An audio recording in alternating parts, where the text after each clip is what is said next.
محمد اشفاق کراچی سے یہ بھائی سوال کرتے ہیں کہ محترم نماز تہجد کی کتنی رکعتیں ہیں اور ان میں کون کون سی صورتیں پڑھنی چاہیے، اس بارے شرعی حکم کے مطابق رہنمائی فرما دیں پلیز۔ جی السلام علیکم ورحمۃ اللہ وبرکاتہ۔ بھائی نے جو تہجد کے بارے میں سوال پوچھا ہے، اس کے بارے میں آپ کو آگاہ کرنا چاہتا ہوں، اور یہ مسئلہ سمجھنے کے لیے آپ ویڈیو کو آخر تک سنیں اور انشاءاللہ العزیز آپ کو آسانی سے یہ مسئلہ سمجھ آ جائے گا۔ اور آئیے دیکھیں، سب سے پہلی بات تو یہ ہے نماز تہجد کا طریقہ کیا ہے۔ نماز تہجد کا طریقہ وہی ہے جیسے نماز کا ہے، اور سب سے پہلے جو ہے وہ نیت کریں گے۔ نیت کرنے کے بعد وہ زیادہ سے زیادہ نماز تہجد کی جو رکعتیں ہیں وہ 12 ہیں، اور کم سے کم جو ہیں وہ 2 ہیں۔ آپ 2 بھی پڑھ سکتے ہیں، 4 بھی پڑھ سکتے ہیں، 6 بھی پڑھ سکتے ہیں، 8 بھی پڑھ سکتے ہیں، اور 12 بھی پڑھ سکتے ہیں، اور اسی طرح آپ پڑھ سکتے ہیں جیسے آپ کو ٹائم ملے آپ پڑھ سکتے ہیں۔ لیکن اب ان کے پڑھنے کا وقت کون سا ہے؟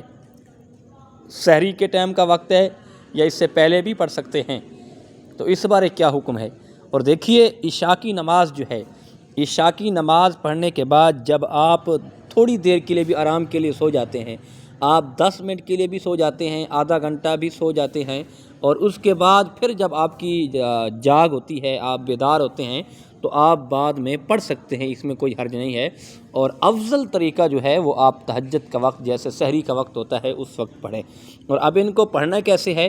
تو بات وہی ہے کہ آپ 2 کی نیت کریں گے، اور نیت کرنے کے بعد پہلے نیت جو ہے وہ دل کے پختہ ارادے کو کہا جاتا ہے۔ یہ زبان سے کہنا کوئی فرض واجب نہیں ہے، بلکہ علماء کرام نے، فقہاء کرام نے اس کو مستحب عمل کہا ہے، اور اگر آپ زبان سے بھی نیت کر لیں گے تو اس میں حرج کوئی نہیں ہے۔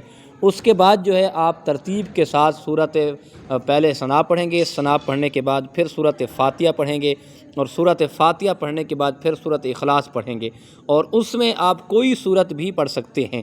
مثال کے طور پر آپ کچھ رکوع آتے ہیں آپ کو، یا چند آیاتیں آتی ہیں، یا چند صورتیں آتی ہیں، تو ان میں پڑھ سکتے ہیں۔ اور اس میں ایک بات کا خاص خیال رکھنا ہے کہ وہ یہ ہے کہ آپ مثال کے طور پر آپ نے پہلی رکعت میں سورت بقرہ کی تلاوت کی ہے، تو آپ اس سے دوسری رکعت میں اس سے آگے والی تلاوت کریں گے۔ اگر مثال کے طور پر آپ نے پہلی رکعت میں سورت رحمان کی تلاوت کر لی ہے، اور دوسری میں اگر آپ نے سورت یاسین کی تلاوت کر لی ہے، تو اس طرح یہ نماز تو ہو جائے گی، لیکن علماء کرام اور فقہاء کرام نے اسے مکروہ قرار دے دیا ہے۔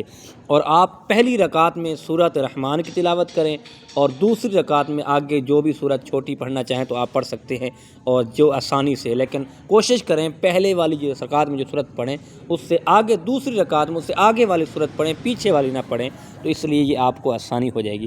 اور اسی طرح آپ 2 رکعتیں پڑھیں گے، 2 کے پڑھنے کے بعد پھر آپ دعا بھی کر سکتے ہیں، مسلسل آپ 8 پڑھیں یا 6 پڑھیں یا 12 پڑھیں، پڑھ کے پھر بھی آقا دو جہاں صلی اللہ تعالیٰ علیہ وسلم کی بارگاہ میں دعا مانگ سکتے ہیں، اور درود پاک پڑھ کے۔ اور تہجد اگر آپ نے پڑھنا شروع کر دی رمضان میں، اگر آج چند لمحے دن باقی ہیں، اختتام کی طرف رمضان آ رہا ہے، تو اگر آپ نے تہجد پڑھنا شروع کر دی، ہو سکتا ہے کہ آپ کی عادت بن جائے اور آپ کی پوری زندگی تہجد کی عادت بن جائے، تو آپ پڑھتے رہیں گے تو اللہ آپ کو اس کا اجر عطا فرمائے گا۔